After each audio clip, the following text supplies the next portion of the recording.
Hi, I'm Kimberly Cook. I'm the Education Coordinator here at the Pontchartrain Conservancy, and I want to welcome you to this interactive video about our multiple lines of defense strategy.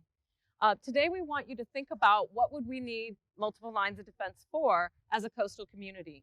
And so some of you may realize that looking out at the water behind us, that one of the biggest threats we face as coastal communities are hurricanes, and you're correct.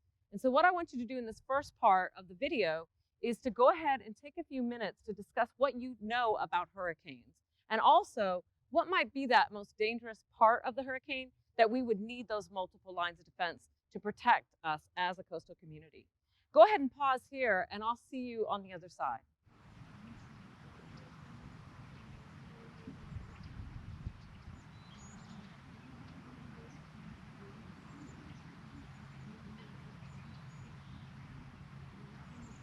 Welcome back. So hopefully you had a few minutes to talk about what you know about hurricanes. Some of you may have even been in a hurricane and remember, for instance, really strong winds or trees being knocked over. You might remember that there was a lot of rain and you saw flooding outside of your house or in the street. And then some of you may have realized that storm surge, which is another part of a hurricane, is actually the most dangerous part of the hurricane, and in fact is why we use the multiple lines of defense strategy to protect coastal communities against storm surge coming in. So what I want to do now is turn us over to Gina Cassie, who is our Education AmeriCorps assistant, and she's going to tell you about a challenge that we're going to do that's going to let you experiment with these multiple lines of defense that actually protect us when a hurricane comes and that storm surge is coming towards a coastal community. So now that you've learned a little bit about hurricanes and what makes them so dangerous, our challenge for you is to design your own defense strategy using some inspiration from what we have on this table in front of us. So get out a piece of paper and a pen, and you're going to design your strategy, and then when we get back, we're going to build our own and test it. Before that though, think about how you want to design your strategy. Should it be with using natural defenses, human-made defenses, or a combination of the two? So looking at our inspirational pieces, what do you think this might be in your defense strategy? What about these dowels? What can they be used for? In real life, we use a combination of some things, so you want to make sure that you do that in your design as well. Make sure that you're being creative. And when we come back, we'll test our model here. Now remember, hurricanes can be anywhere from a Category 1 to a Category 5, and we never know until after the defenses are created. So to protect from our storm surge, we have to be pretty dynamic. So take about 10 minutes and design your strategy, and then we'll come and show you ours.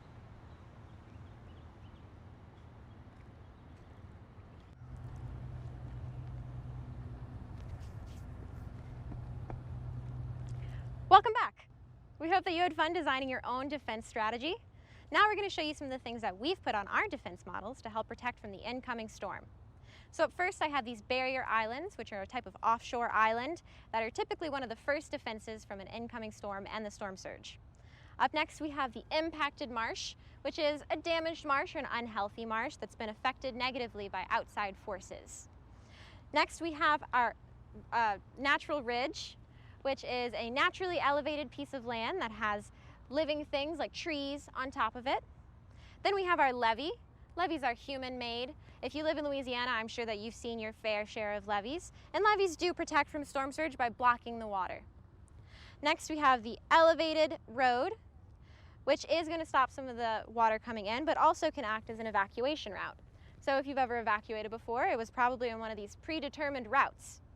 And up next, we're going to take it over to Kimberly's model, and she's going to show you what she's got to defend against another hurricane. Thank you, Gina. So let's look at what defenses I have used to protect the coastal town on this model. So like Gina, I did include barrier islands, which are natural features that are off the coast, and often, as she said, one of the first lines of defense. I actually have a non-impacted marsh. You can see that my plants are much healthier, and so this is another natural defense along the coast. I've included ridges like Gina, and so these are again natural areas. And I have a levee, which is a human-made area, which Gina also had in her model. Now Gina didn't have a floodgate, and this is another human structure that might protect us against storm surge, and it opens and closes depending on storms. Now I have highways like Gina, but another feature that Gina didn't have in her model were the elevated houses that I have on mine. And this is another human-made strategy that would protect these homes, hopefully, against storm surge. It is an expensive strategy, so you can see most of the houses weren't elevated. This is representing what we call a pump station, which is another human strategy. And if you live here in New Orleans, you know that we use the pumps to remove water once it actually is in the city. And so that's going to represent yet another strategy that might help us with the storm surge. So at this point, we're going to ask you to pause the video and take a few moments to make some predictions about Gina's model and my model. There's some questions that you can think about. For instance, what are the strengths of each model? And what are the possible weaknesses of each model? What's going to happen when those hurricanes inevitably come? And we will see you on the other side and actually test our models.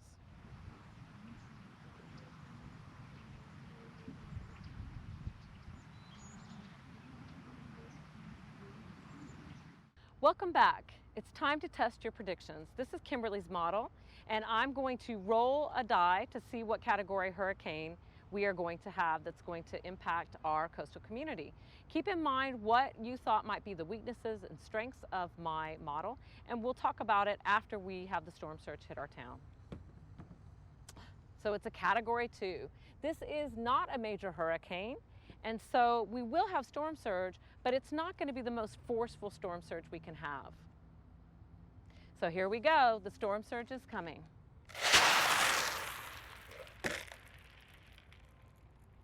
So at the last minute, our category 2 hurricane became a category 4.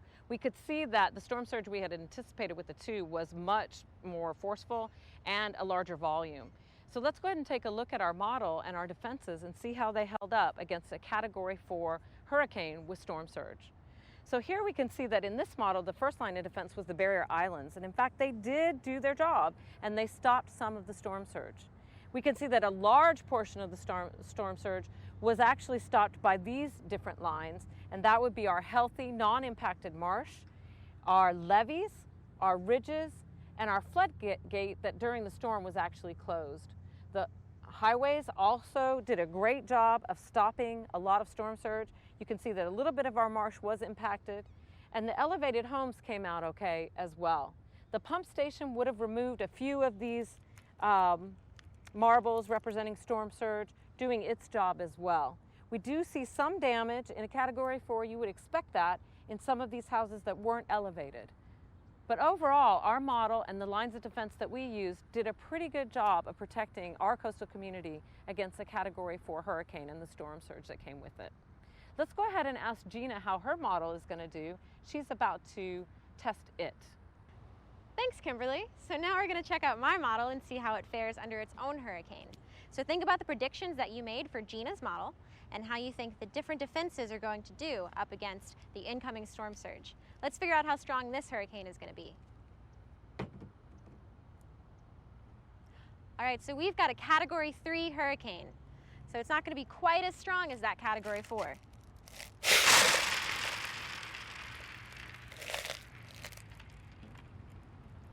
All right, so a category 3, not quite as strong as a category 4, but you'll see we do have some damage to our coastal town.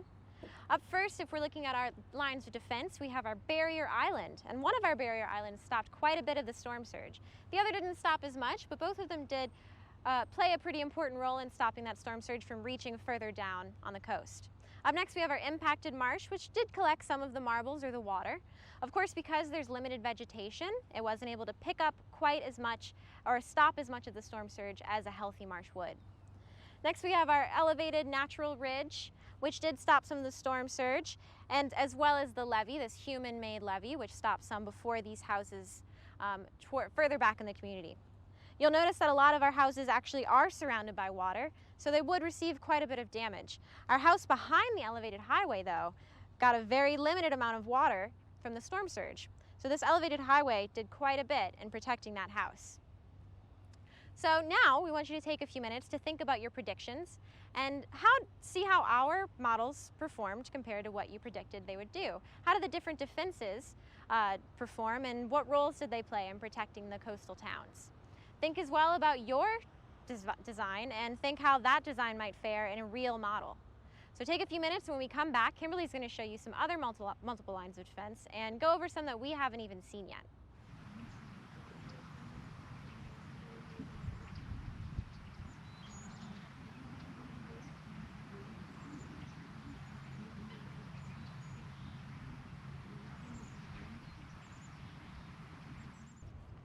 Welcome back. So I hope you had a few minutes to think about your predictions and how our models performed compared to your predictions, and also how your design might have done had you actually built out a model to test. At this point, I wanted to show you the multiple lines of defense strategy in order.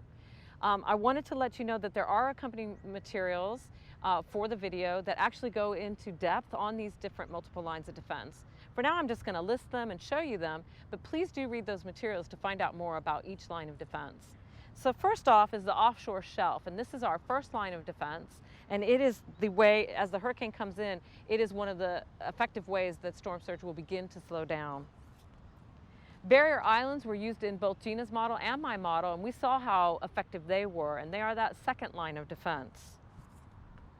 The third line of defense is a sound, which is a large body of water in between where that hurricane's coming in and the actual coast. And again, that surge will slow down a little bit as it hits the sound.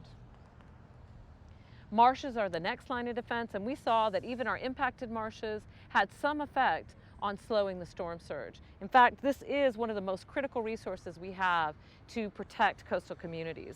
It's not only protecting us from storm surge, it's actually also providing habitat. Again, learn more in the accompanying materials. Natural ridges, which were used in both models, are another effective line of defense in stopping storm surge. The next line of defense is highways, and we saw that they were also very effective. Then we have floodgates, which close during a storm to keep storm surge from entering coastal communities, and they are also effective, and they are one of the human-made structures that are helping us to defend our coastal communities. Levees are the next line of defense, and we saw they were also very effective. Again, human-made structure that's helping in our lines of defense. Pump stations, we saw that once the water is there, it's gotten past the other lines of defense, we can use this line of defense to actually pump some of that water out and helping to keep some of the communities from being flooded. Elevated buildings, we know it's an expensive strategy, but again, we saw that those elevated buildings fared really well in that Category 4 hurricane. And the final line of defense, which we saw in Gina's model, was that evacuation route, which ensures that everyone can get out of the way of storm surge in case it does get past our multiple lines of defense. So this is the overview of the multiple lines of defense strategy. Again, we encourage you to visit those accompanying materials to find out more detailed information about it. And for now, I'm going to hand this over to Gina. She's got a couple more things you can do. If you'd like to learn more about multiple lines of defense strategy, please visit our website to find materials that can help extend the learning. If you want, you can build your own multiple lines of defense model like we have here and test it with different limitations like budget or the amount of resources you can use. Please take our survey at the end of this video, and if you have a design that you'd like to share with us, you can email it to us at education@scienceForOurCoast.org. We hope you had as much fun as we did, and thanks so much for spending time with us today.